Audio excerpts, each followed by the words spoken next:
Episode 17 covered the mechanics of generics, type parameters, constraints, inference. Now the harder question. When should you actually use them and when should you not? Generics are a powerful tool, but they're also easy to overuse. This episode is about judgment. Real patterns where generics genuinely pay off, and the traps where they add noise without value. The rule of thumb is simple. Use generics when they eliminate real duplication. If you have maxint, maxFloat64, and maxString, three identical functions differing only in type, that's exactly the problem generics were designed to solve. A single max int float64 string replaces all three. Type-safe collections are another clear win. A stack t lets you create an int stack and a string stack with the same code.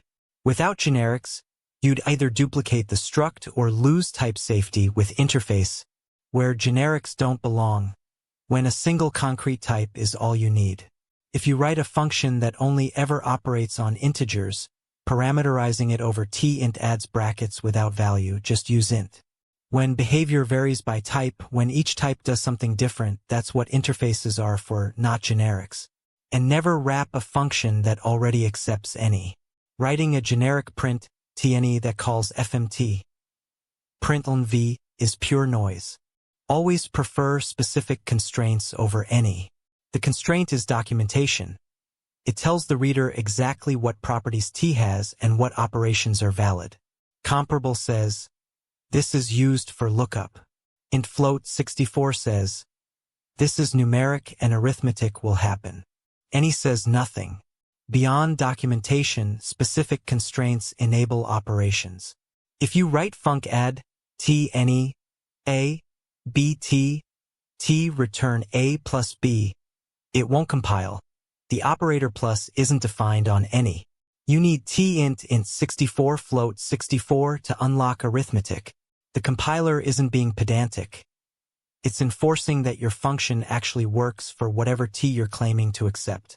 For type parameter names, single letters work for simple, obvious cases. T for a generic element, K and V for key-value pairs. But when a function has multiple parameters with distinct roles, descriptive names make the signature self-documenting.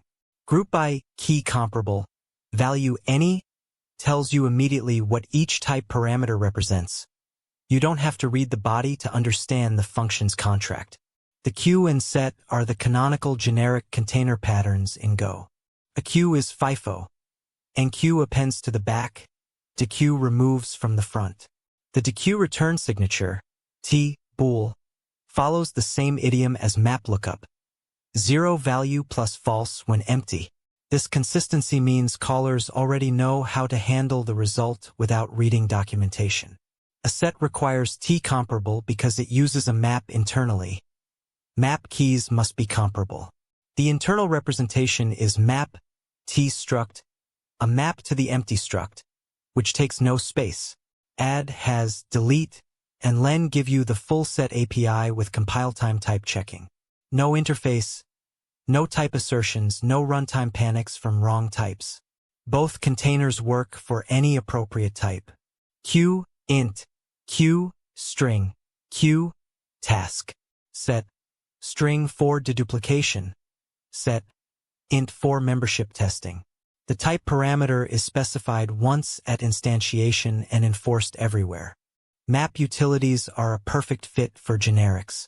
Go's map type is already generic map kv, but the standard library before Go 1.21 didn't ship functions to extract keys or values.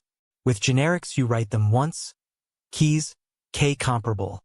V any returns a, k from any map, kv. Values, k comparable. V any returns v. Both work for any map regardless of the key or value type. Reduce tu any is the fundamental aggregation primitive. It takes a slice of t, an initial accumulator of type u, and a combining function. T and u can be completely different. Reduce string to an int by summing lengths or int to a string by formatting. The two-type parameter signature is the key. It's what makes reduce genuinely general rather than constrained to same-type folding. Map tu any transforms every element in a slice. Input type and output type are independent. You can go from int to string in one call.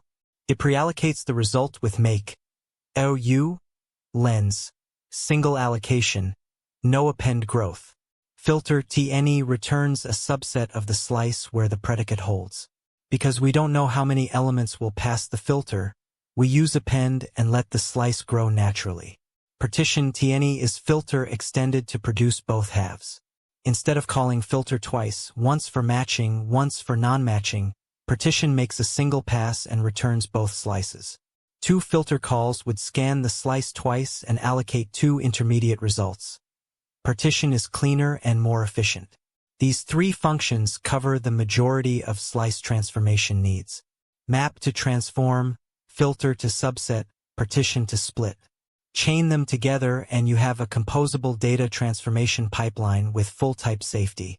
Result, TNE wraps a value and an error together. The constructor functions OK, T and fail, T make intent clear at the call site. Map result, T, UNE, applies a transformation only when there's no error. It propagates errors automatically. This eliminates the scattered if error equals nil checks when chaining operations where each step might fail. Option TNE makes presence and absence explicit. Instead of returning a pointer and checking for nil, or returning T, bool, pairs, you return an option T.